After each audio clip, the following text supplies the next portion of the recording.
What's going on, everybody? We are back for week 6 of the Hee Ho Draft League. Of course, I am Skitts, coach of the Tampa Bay Typhlosions, and unfortunately, I've got a little bit of bad news for today's game. As you can see here, I'm about to do a little bit of editing. My ass is recording like a clip, so I accidentally muted my mic when recording the original audio, so unfortunately, today's going to be a little bit of playback narration for the match. Hope you guys are okay with that. And of course, I do apologize. I'll make sure not to do that again. I hope you guys can enjoy the video regardless. So, to start off here, obviously, we got our team preview here. I'm bringing a little bit of a crazy team today. I've got the Spidops unleashed. I figured Webbs would be good against his team just because he lacked hazard removal, although he does have some good boots users. But regardless, that is the case.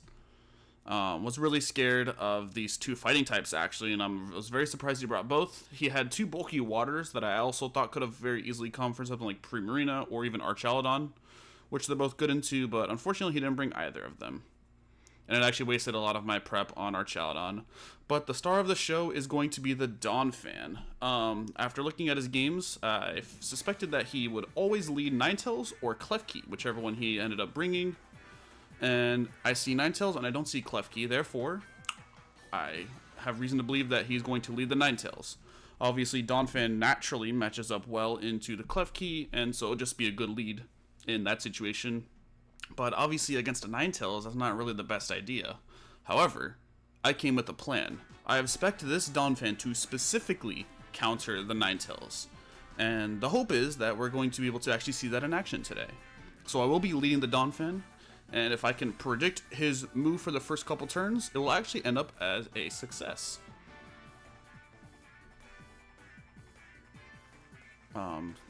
Messed up the video here a little bit, I guess. Pausing the game. Must have been sending out the Discord link there, so that people could watch. But yeah, really crazy stuff. Obviously, Web plus this crazy Donphan set meant to beat a Ninetales. And just overall Web's offense. A lot of my Pokemon, like the Archaludon, the Gouging Fire, and the Primarina, have been specifically built to play around Webs and beat this team in Webs. But it's still worrisome, because like I said, he brought both fighting types. I only expected one to come, and those might actually overwhelm me. Alternatively, if he can prevent my Webs from going up, because I'm not leading Spidops, it could also get a little bit spooky. As you can see here, got the Custat Berry. You can see what I'm cooking up here. You don't see the full moveset here, unfortunately, and maybe I'm talking about it in the actual video, but you'll see what I end up going for here. This Donphan is built, I'll say. In fact, you're probably not familiar with its stats, but this is actually a very, very low special defense stat. I went negative nature, and I even lowered the IVs. Should have lowered it to 0 in hindsight, but basically, the idea was that I lowered it so that I could get into Custat Berry range, as you saw. And I don't care how much damage I take because I will never get O-code with Sturdy, but I do want to take enough to actually get into Custat Berry range. There's actually like some kind of Ninetales is like, for example, a 0 attack, special attack if it's max HP, max speed, which is the normal set. A Freeze Dry doesn't even take me into Custat range normally. So, by lowering my special defense stat, the idea is that it actually will now put me into Custat range, regardless of its spread. Unless it's like a minus special attack nature for some weird reason, which he should never ever do. Another couple of optimizations. I actually have Insomnia on this Spidops instead of Stakeout. Normally Stakeout is better, but I figured there's like a low chance that he ends up bringing like a Hypnosis Ninetales, and maybe I want to be able to deal with that. So that was also a fun idea here. Don't know what's taking so long. I think I've already picked my lead. Maybe he's thinking about it, or we're just waiting for someone to get in so that they could watch the game. I think they were having a little bit of issues on the spectator end. But let's just talk about the team here. So the Umbreon is meant to just stonewall the backs, and outside of Hail plus Veil, I should be able to actually output enough damage to 1v1 it with Foul Play. Obviously with Hail and with Veil up, that becomes much harder to do, and Umbreon can actually get outpaced. It's also pretty decent into the fighting types if I Terra Poison, but obviously I'd rather prefer to stay a dark type in order to not be weak to Bax's Earthquake. And here we go. He does in fact lead the Ninetales, and I lead Donphan. I expect him to click Veil. There's nothing I can do about that. So I'm just going to get up free rocks, right? He has no hazard control. These rocks are here to stay. And anything that's not boots, like if it's a loaded dice backs, this is great. And now you can see the move there. The big boy, Endeavor. I expect him to just simply freeze dry into me. Perfect. Gets me really low. And the Endeavor comes out, brings it down to 3% as well. And of course, you've already seen the Custat Berry. We're going to go first and go for a knockoff and actually 1v1 the Ninetales and get up rocks. Of course, Veil is still up. Snow is up for at least 2 turns. Veil's up for 2 turns as well. If it's Light Clay, even longer. So I do still have to weather the storm here, but obviously I've put myself in a much better position. He cannot get a late game Veil up on me, which was my biggest worry. If he wants to try to do something with Bax, he has to do it early, which is good. He can't save it for the end, which was exactly my goal. I knew there was nothing I could do about him getting up Veil, so the goal was to make it so that you only get up Veil once, and it's at the very beginning of the game, where it's the least valuable. And so now he's thinking of what to do.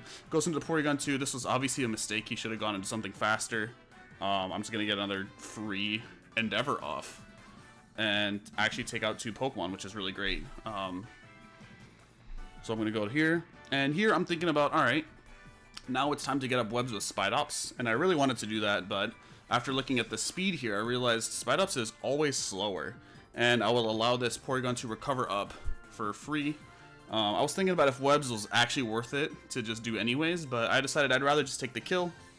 And now I'm thinking which Pokemon to go to, because most of my Pokemon are faster than the Porygon 2, obviously. And I ended up going with Archaludon because I felt like it matched up pretty decently well into the rest of the team. I mean, he has 2 fighting types, but they're not going to be able to OHKO me, and hindsight, this was actually pretty stupid, but hey, it is what it is. He has 2 fighting types. I don't know why I went into this guy. He's going to protect Scout here on the Flash Cannon. And I'm just going to simply click it again. The Hail is now gone. That's great. Veil has 3 turns left, so it was like Clay. And we're going to take out the Porygon 2 with 2 turns of Veil left.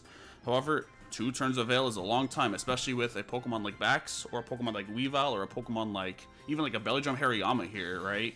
Really scary. I want to switch out versus the fighting type, but he could go for a setup move. And that's really what I have to worry about. I need to figure out, alright, what setup Pokemon am I going to be able to beat here? And the answer is not very obvious. There's an idea here of saying, okay, webs are up, I could go Umbreon potentially, but again, right, if it's like boots, I don't want to risk it. And here I decide, Spidops is pretty bulky, and I want to get on my webs really badly. So I think now is the time to go Spidops. And he actually clicks Bulk Up. This is the first time he's brought Bulk Up Okie Dokie this season. Really caught me by surprise, and it was a great bring. And now I'm scared, right? Because, well, Spidops isn't doing anything unless I click Memento, but I want to get out of my webs. So he Poison Jabs and does so much damage. And the webs are up, but again, this Okie Dokie's gotten a kill, and it's looking really scary at +1. Right? Archaludon and Premium are my main special attackers, but without webs, they're both slower, and a +1 Poison Jab or a +1 like CC can probably kill me. I was actually put in a really nasty spot. Maybe I'm forced now to go into the Terra Poison Umbreon to deal with this thing. But after doing some calcs, I realized that a Gouging Fire lives everything this thing can go for, because it's a fucking monster. And at +1 does have enough power to actually kill it. With Psychic Fangs, which I ended up bringing, obviously, right? Counterplay versus Veil hits the fighting type super effectively. It was a no-brainer. And a +1 after a Dragon Dance. A Psychic Fangs will kill this thing. And I eventually reached that conclusion here, so I'm going to go Gouging Fire, get the Photosynthesis boost for attack, and click Dragon Dance and just pray he doesn't crit me. So there's the Dragon Dance. He's going to go for Close Combat, deal 80%. Get the Toxic Chain Poison, so I am on a timer here, but I'm going to avoid this thing from beating my team, and Psychic Fangs is going to do him in. So now I have 1 turn left of Poison. I expect Hariyama to come out here and just simply click Bullet Punch or Weavile and simply click Ice Shard, depending on which one he has. He goes Hariyama. So I'm expecting a Bullet Punch here. I'm okay with dying. Primarina looks really, really good into the last 3 Pokemon. Of course, the Hariyama can Terra, but it doesn't really have the it doesn't have a way to like reliably deal with the Primarina, and Primarina should be fine. Psychic Fangs is actually gonna come out, so he's not gonna Bullet Punch, not gonna Terra either. So Gouging Fire is just gonna trade 1 for 1, and now it's just these two Pokemon, and Primarina looks really, really good here, especially if it is taking rocks damage, takes the webs, which means it's loaded dice backs, and that does mean Primarina is faster, and we'll just simply knock it out with the Moonblast. Even if it wasn't, and it was Boots, it's not gonna Oko me, right? So it was fine, and same with this Weavile, right? If it's Boots, then I'll be fine. Actually going to not be Boots either. However, Weavile is very fast, and it actually still outsped me. Goes for triple axle, doesn't do that much damage. Well, I guess it does a lot of damage. It was choice banded. And the Moonblast will take it out, and that will be game. Very, very nerve-wracking game. Was very, very scared of the result.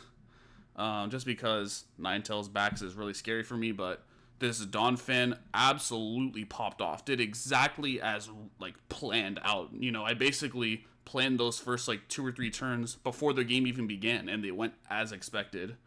Unfortunately, I will not have this level of surprise factor if we end up rematching in the playoffs, so I'll have to figure out a real way to beat him. But hey, I mean, I'll take the win, right? Now we're 5-1, looking good, and next week is going to be maybe the most important match of the season, because we'll be going against the other 5-1 team. So it'll be a big game, could be potential implications for a first seed. And I think we're just like 1 win away, if not already guaranteed playoffs, which is really, really exciting. Oh, and the video ended. Let me see if I can bring that back. Let's just pause it there. All right. So yeah, we're gonna be 5-1. Sorry. I keep on mixing up the games and stuff. Not spoiling. I haven't played my next week yet. Hoping to be 6-1, but we'll see. Hopefully I can win that game. But yeah, again, apologies for the post commentary, but you know, I messed up. I forgot to record my mic in the first recording. So I hope you guys nonetheless enjoy the video, and I'll see you guys next week. Peace.